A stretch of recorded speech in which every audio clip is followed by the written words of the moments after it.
Hello friends, जय माता दी। कैसे हैं आप सब? आई होप आप सब अच्छे होंगे, खुश होंगे। Welcome to my new vlog. तो ये दिन बुधवार का था और सुबह के 9:30 पौने 10 हो गए थे।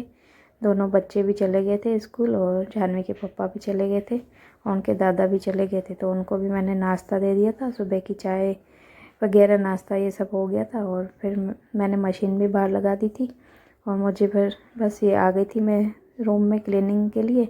तो बस आज मुझे चादरें भी बदलनी थी क्योंकि मशीन लगाई थी। मैंने कहा धुल जाएंगे ये भी, और एक दिन के ही कपड़े थे तो मैंने कहा साथ साथ ये भी हो जाएगा। तो बस मैं वही इनके पिल्लों के भी आज कवर उतार दूँगी, काफ़ी गंदे हो गए थे तो वो भी उतार रही हूँ। और उसके बाद फिर दोनों ये 3 सेटियाँ इस रूम में रखी हुई हैं तो इन तीनों सेटियों की भी क्लीनिंग कर दूँगी और चादरें भी तीनों की मैं आज बदल दूँगी क्योंकि ये भी काफ़ी दिनों से गंदी हो गई थी। और ये कवर भी मुझे उतारने हैं, अब थोड़ा टाइम लगेगा तो फिर इनको भी करूँगी। थोड़ा धूप भी अब तेज़ होने लगी है तो अच्छे से ये भी सूख जाएंगे बाद में। तो बस मैं वही कर रही हूँ, क्लीनिंग का जो काम है वो कर लूँगी। उसके बाद फिर मैं आज मुझे मंदिर भी साफ़ करना था क्योंकि वो मंदिर भी काफ़ी दिनों से गंदा हो गया था तो वो भी करूँगी। पहले इधर रूमों की सफाई कर लेती हूँ, बाद में नहा धो के फिर मंदिर की करती हूँ सफाई।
बस क्लीनिंग का काम मेरा हो गया था, मैंने भी फिर नहा लिया था। तो बस आ गई थी मैं फिर रूम में जिसमें मंदिर बना हुआ है हमारा। तो पहले सब ले लूँगी, जो भी माता जी की मूर्तियाँ हैं और सब मूर्तियाँ हैं उन सबको पहले ले लूँगी एक टब में और फिर अच्छी तरह से कर लूँगी मंदिर को क्लीन। तो बस मैं वही सब ले रही हूँ। माता जी की जो भी मूर्तियाँ हैं, छोटे कान्हा जी है हमारे, उनको भी हम मंदिर में ही रखते हैं। हमारे यहाँ पर खाना वाना खिलाना ये सब नहीं होता है यहाँ पे गुजरात में ज़्यादा। तो बस ओनली फॉर मंदिर में ही बिठाते हैं और कब नहला देते हैं, रोज़ कपड़े पहना देते हैं, बाकी खाना वाना कुछ नहीं खिलाते यहाँ पर। तो बस मैं फिर वही कर रही थी, सब सामान मैंने जो भी थे माता जी की मूर्तियाँ वगैरह सब मैंने ले ली थी एक टब में। और मैं अब मंदिर में मैंने कर लिया था खाली। अब मैं अच्छी तरह से पहले इसको पोंछ दूँगी। साफ़ कपड़े से मैं ले लिया था, मैंने साफ़ कपड़ा, मंदिर के अलग ही कपड़े रखती हूँ साफ़ सफाई वाले, तो बस उनको भी ले लिया था मैंने और अच्छी तरीके से साफ़ कर दिया था। तो यहाँ पे फिर मैं चारों तरफ चौक लगा रही हूँ क्योंकि चींटियाँ बहुत हो जाती है मंदिर में। तो ये लकड़े का बना हुआ है तो पूरा अंदर से लकड़े का बुरादा जो होता है वो निकाल देती हैं और पूरा गंदा भी कर देती है। तो इसके लिए फिर मैंने चारों तरफ चौक लगा लिया था। बस फिर बैठ गई थी मैं सब भगवानों को साफ़ करने के लिए। तो मैंने पानी भी ले लिया था और साफ़ एक नैपकिन भी जो मैंने रखा हुआ है भगवानों का पोंछने का वो भी ले लिया। तो बस तो मैं सब मूर्तियाँ पहले अच्छी तरीके से करके सारी पोंछ दूँगी। उसके बाद मैंने कपड़ा भी मैंने सुबह में ही मंदिर का जो था वो एक बार तो धोया हुआ था, लेकिन मैंने फिर से सुबह मैंने नहा के धो दिया था तो मशीन में सूख भी गया था, जल्दी बाहर सूख रहा था। तो यहाँ पे बस मैं कर रही हूँ सारी मूर्तियों को अच्छी तरीके से साफ़। और उसके बाद फिर मैंने ले आई थी कपड़ा भी बाहर से। तो बस इसको अभी रेड कपड़ा था ये और ऊपर से जो दूसरा बिछाती है वो भी था। तो बस पहले मैं इसको अच्छी तरीके से चारों तरफ, ये काफ़ी बड़ा था कपड़ा तो मैंने चौरस करके सारे में चारों तरफ मैंने इसको मंदिर में बिछा दूँगी अच्छी तरीके से। और जिसके ऊपर फिर माता जी को बिठाते तो उसके ऊपर भी मैंने कपड़ा बिछा दिया था। तो बस ऐसे ही सारी मूर्तियों को अच्छी तरीके से लगा लूँगी मंदिर में।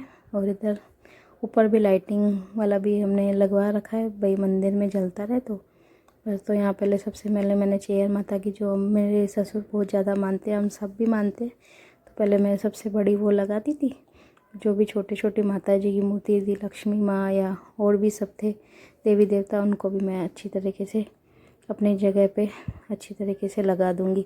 और बस ऐसे ही हो गया था मेरा मंदिर साफ़। और यहाँ पे मैंने रोज़ मैं हनुमान चालीसा पढ़ती हूँ, तो उसकी भी वो थी पड़ी हुई थी बुक वगैरह, तो वो भी मैंने बस सेट करके रख दी थी। यहाँ पे रुद्राक्ष भी पापा लेके आए थे, उसकी बोलते हैं पूजा करते हैं रुद्राक्ष की, और गाय माता की, तो वो भी मैंने दोनों लगा दी थी, यहाँ पर आगे रख दी थी।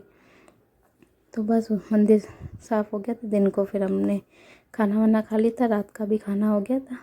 तो ये फिर काफ़ी रात का है, 10:30 बजे का टाइम है। और मैंने सोचा आलू पड़े हुए थे, काफ़ी बड़े बड़े आए हुए थे इस बार, तो मैंने सोचा बच्चों के लिए थोड़ी वेफ़र बना देती हूँ। तो बस मैं लग गई थी फिर बच्चों के लिए वेफ़र बनाने में। तो फिर मैंने ले लिया था कढ़ाई में, अच्छी तरह तेल डाल दिया था, क्योंकि वेफ़र तलनी थी मुझे। तो मैं बस वहाँ पे तेल डाल रही हूँ। उसके बाद फिर आलू को भी छील के, और जो जिससे वेफ़र बनाते हैं सांचे से पतले पतले स्लाइस कर लूँगी। और यहाँ पर जानवी भी मेरे सर खा रही थी, क्योंकि उसको फिर कल पहन के शिवरात्रि का उनके स्कूल में फंक्शन था, उसको साड़ी पहन के जानी थी, तो उसके बारे में बात कर रही थी। तो मेरे पास तो इतनी साड़ियाँ है नहीं, तो वही बोल रही थी वो पहन के जाऊँ, मेरी पुराने ज़माने की बहुत सालों पहले वाली साड़ियाँ है, तो जिद कर रही थी वो पहन के जाने के लिए। तो मैं उसको फिर मना भी कर रही थी। फिर लास्ट टाइम पे उसको एक साड़ी आखिर में ली गई, तो बोला मैं ये पहन के जाऊँगी, तो बस उसी बारे में बात कर रही थी। तो उसका क्या ब्लाउज भी था नहीं हमारे पास, तो फिर मैंने उसको बोला इसका चनिया चोली का पड़ा हुआ था ब्लाउज, तो मैंने कहा वो सेट करके तुझे मैं पहना दूँगी। तो बस हम लगे हुए थे ऐसे बातों में, तब तक मैंने फिर आलू भी मेरे छिल गए थे। अब इनको मैं उसमें जिसमें वेफ़र बनाते हैं उसमें कर लूँगी पतली पतली स्लाइस, गोल गोल करके फिर इसको मैं अच्छी तरीके से तल के और वेफ़र बच्चों के लिए बना के रख दूँगी। तो बस मैं वही कर रही हूँ। यहाँ पर हो गया था, और तेल भी मेरा तब तक हो गया था गरम, तो बस डाल दूँगी तेल में एक एक करके, नहीं तो फिर चिपक जाती है। तो एक एक करके मैं फिर डाल रही थी उसमें। और मैंने आलू को पहले ही धो लिया था, पहले छील के मैंने धो लिया था पहले ही। तो बस मैं डाल रही हूँ, और ऐसे ही मैं सारी वेफ़र बच्चों के लिए तल के रख दूँगी। वे क्या चाय वाय के साथ खाएंगे, तो उनको भी फिर अच्छा लगेगा।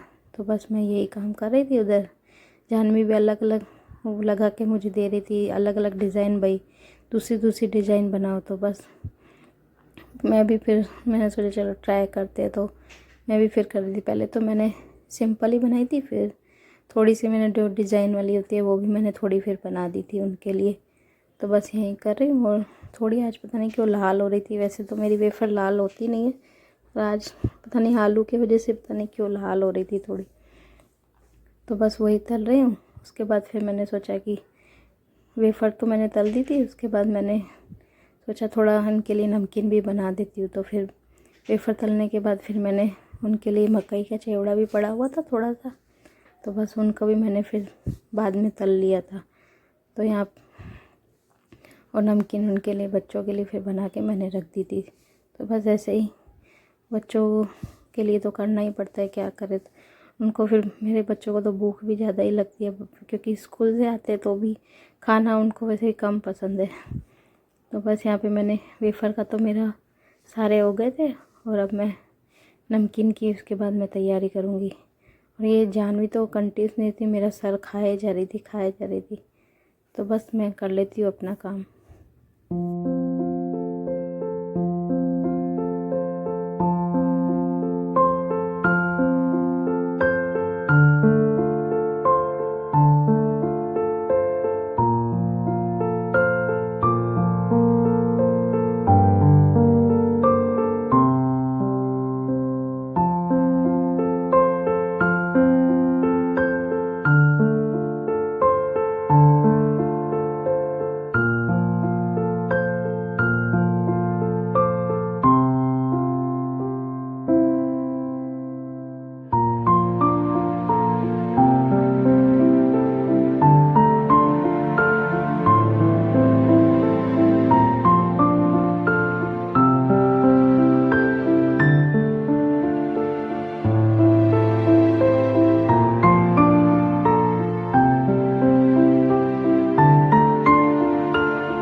मैंने फिर वो मकई का चिवड़ा था वो भी तल लिए थे, और इधर मैंने जो पोहे थे वो भी तल लिए थे, और सिंगदाने भी तल दिए थे। तो बस अब तीनों को कर दूँगी, इन तीनों को मिक्स कर दूँगी अच्छी तरीके से तीनों को।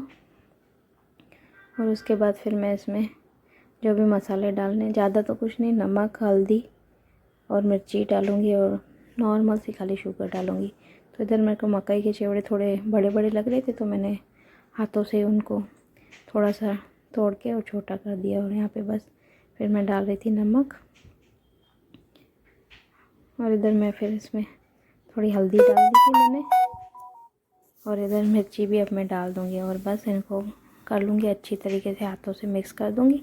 थोड़ी शुगर भी मैंने डाल दी, पीसी हुई थी नहीं मेरे पास, तो मैंने फिर वही नॉर्मल जो शुगर होती है वही डाल दी थी। तो और मैंने बस अच्छी तरीके से इनको मिक्स कर दूँगी और रख दूँगी जब तक ठंडे होंगे, और फिर बाद में इनको डब्बे में डाल के रख दूँगी। और जब भी फिर बच्चों को चाय वगैरह के साथ खाना होगा तो खा लेंगे। तो बस यहाँ पर मैं जो क्लीनिंग का काम है अच्छी तरीके से वो भी कर दूँगी, रात भी क्योंकि काफ़ी हो गई थी। तो बस यहाँ पे मैं वीडियो का भी एंड करती हूँ। मिलते हैं कल एक नई वीडियो के साथ, एक नए व्लॉग के साथ। Bye bye, see you.